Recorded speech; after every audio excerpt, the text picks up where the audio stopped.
14 days, 14 recipes from my recipe book, Quirky Kitchen. This is a giant Yorkshire pudding pizza.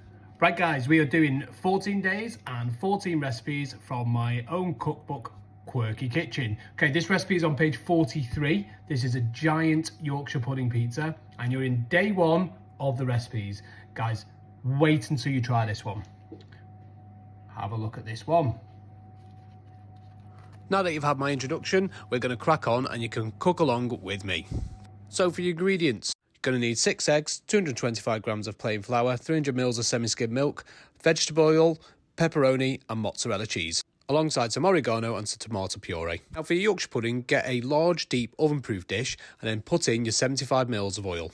Then pop it in your preheated oven at 220 degrees. While the oil is cooking, measure out your 225 grams of plain flour and then pour this into a jug or a bowl. The larger the better, because this is going to be a large mixture to use. Once your flour's in the jug or the bowl, just make a small well in the centre with your fingers. Then move on to your eggs. You're going to need to crack the 6 medium eggs into a bowl or another jug and then whisk them all up together. Once the mixture is nice and smooth, start adding in the egg mixture bit by bit and then whisk together. You will end up with a large clumpy mess, but that's okay because you're then going to start pouring in the milk, 300 mils a little bit at a time, and keep whisking until you've got a smooth batter. Pop the Yorkshire pudding batter back into the fridge and then take your oil out of the oven. Then start pouring in the batter into the centre. Don't worry what it looks like, you're going to use all the batter.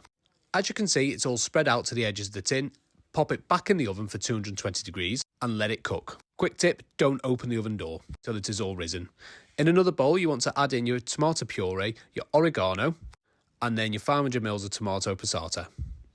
And then all you need to do is mix this together. This will form the base of your pizza that you're going to spread over the Yorkshire pudding. Once the Yorkshire pudding is cooked, you'll get something that looks like this. How cool is that? Swap it onto a smaller tray, let it cool down, and then start spreading on your pizza base. Again, you don't need to be shy with this one, put as much as you like.